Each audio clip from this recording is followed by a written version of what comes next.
Bonjour à tous, avec Mathieu, on a le plaisir aujourd'hui de vous parler des impacts des restructurations sur les régimes de protection sociale complémentaire.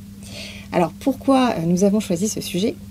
Tout d'abord parce que la protection sociale complémentaire est devenue incontournable pour toute entreprise. Comme vous le savez, les entreprises ont l'obligation de mettre en place un régime frais de santé pour l'ensemble de leurs salariés en vertu de la loi.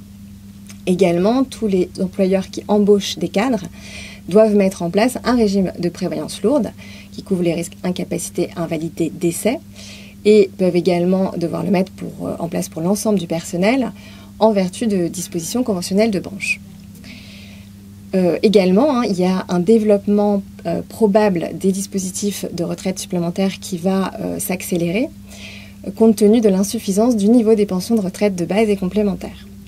Et puis, surtout, c'est un sujet d'actualité, puisque vous n'êtes pas sans savoir qu'on est dans une conjoncture économique difficile, incertaine, avec donc une multiplication du nombre d'ouvertures de procédures collectives et donc beaucoup d'entreprises qui subissent dans ce cadre des restructurations.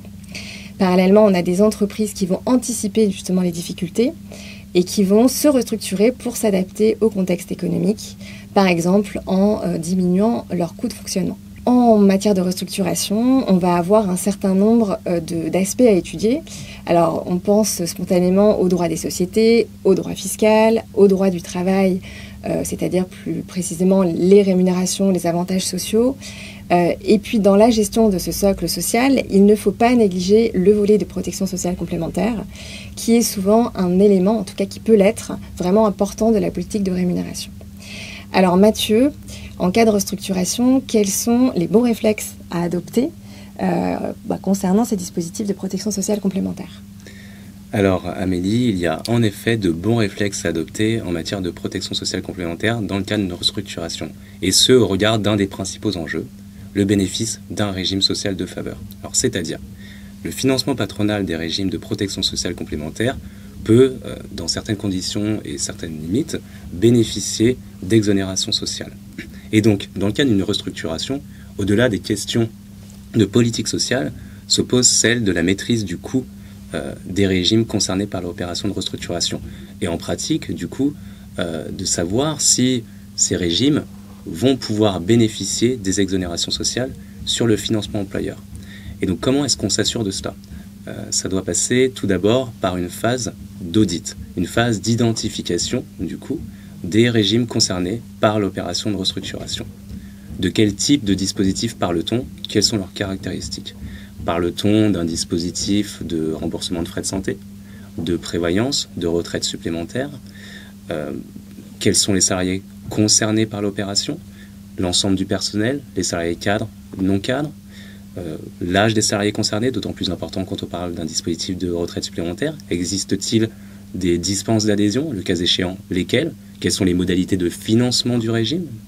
Les taux de cotisation, la clé de répartition employeur-salarié. Et donc il convient d'identifier, pour avoir connaissance de tous ces aspects, d'identifier tout d'abord les actes de droit du travail qui formalisent ces régimes. Parce que pour être mis en œuvre, les régimes de protection sociale complémentaire doivent faire l'objet en principe d'actes de droit du travail, principalement décisions unilatérales, accords collectifs, et les impacts de la restructuration vont varier selon la nature de l'acte de droit du travail qui formalise le régime. Et attention, parfois, il n'existe pas d'acte de droit du travail ou alors on ne le retrouve pas. Cette situation va impliquer des ajustements particuliers en cas de restructuration. Et à côté des actes de droit du travail, il y a les contrats d'assurance qui viennent gager dans la relation finalement employeur-organisme-assureur les engagements pris par l'employeur vis-à-vis de ses salariés dans le cadre des actes de droit du travail.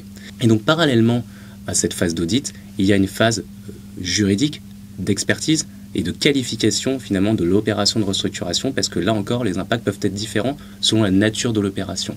Quand on est généralement dans un transfert d'une entité économique autonome, c'est le cas quand on parle d'une fusion, d'une vente ou d'une scission, il y a mobilisation automatique de l'article L1224.1 du Code du travail et qui implique un transfert des contrats de travail et par le jeu de la jurisprudence des accessoires au contrat de travail dont les régimes de protection sociale complémentaire.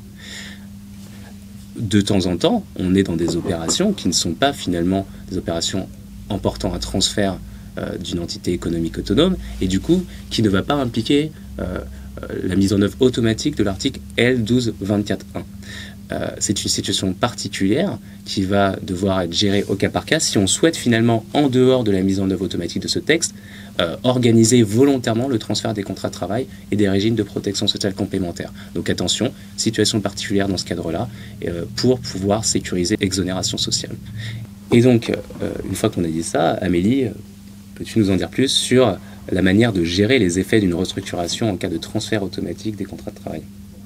Alors, les effets juridiques vont être différents selon la nature de l'acte de droit du travail formalisant le régime. Donc, tu l'as rappelé, Mathieu, tout à l'heure, l'importance, c'est cette importance d'identifier la source juridique de l'engagement de droit du travail.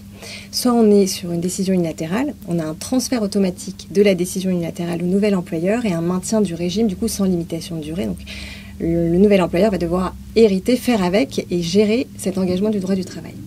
Soit on est sur un accord collectif, là on va avoir une mise en cause de l'accord et une survie temporaire de celui-ci. Pendant maximum 15 mois, il sera applicable uniquement aux salariés transférés. Deux issues possibles: conclusion d'un accord de substitution qui va venir donc s'appliquer ensuite à l'ensemble des salariés, ou alors la fin de l'accord. Et dans ce cadre-là, il peut se poser une question, c'est de savoir si le régime est couvert par l'obligation de maintien de la rémunération perçue, qui est venue, une notion qui est venue se substituer à celle des avantages individuels acquis.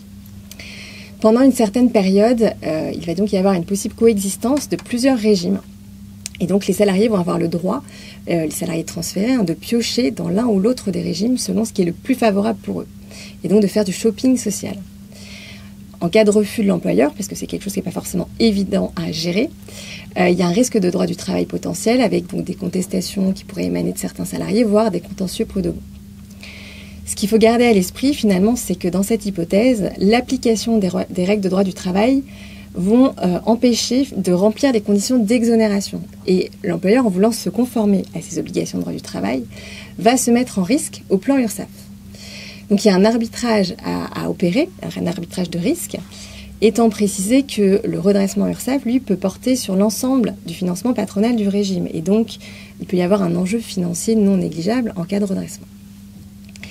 La meilleure stratégie, à notre sens, donc pour gérer au mieux ces impacts sur les régimes de protection sociale complémentaire, c'est d'anticiper. Il y a des moyens, il y a des outils qui vont permettre d'harmoniser au plus tôt les régimes. Et cette harmonisation, généralement, c'est l'objectif au plan social qui est recherché. Et puis, ça va permettre de sécuriser au plan URSSAF le dispositif et d'éviter globalement les risques qu'on évoquait de droit du travail et de redressement. Et puis, une fois qu'on a parlé de l'engagement de droit du travail, il faut se poser la question du contrat d'assurance. Quel est le sort de ce contrat ?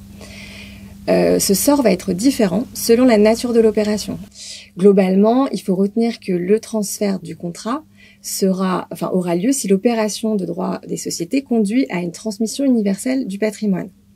Donc, s'il y a un transfert du contrat, il n'y a pas de difficulté sur la reprise du régime par le nouvel employeur. En revanche, s'il n'y a pas de transfert du contrat, là, le nouvel employeur va hériter d'un engagement de droit du travail sans avoir le contrat derrière pour gager celui-ci. Et là, il est très important qu'il réagisse vite pour mettre en place une couverture assurantielle, parce qu'à défaut, il va se retrouver en situation d'auto-assurance, avec donc possiblement se retrouver à devoir verser lui-même des prestations. Et il encourra également un risque de redressement, puisque l'externalisation auprès d'un organisme assureur est une condition d'exonération. Mathieu, quelques mots en conclusion ? Alors pour conclure, on est dans le cadre d'une restructuration face à des enjeux sociaux et financiers qui peuvent être très importants. Et d'une manière générale, en protection sociale complémentaire, on parle d'un sujet relativement technique, encore plus dans ce type d'opération. Et donc ça implique de mobiliser un certain nombre de connaissances et de maîtriser notamment des notions de droit du travail et de droit des charges sociales. Alors le maître mot, Amélie l'a dit, c'est l'anticipation. Et notre recommandation, c'est de se faire accompagner par des experts.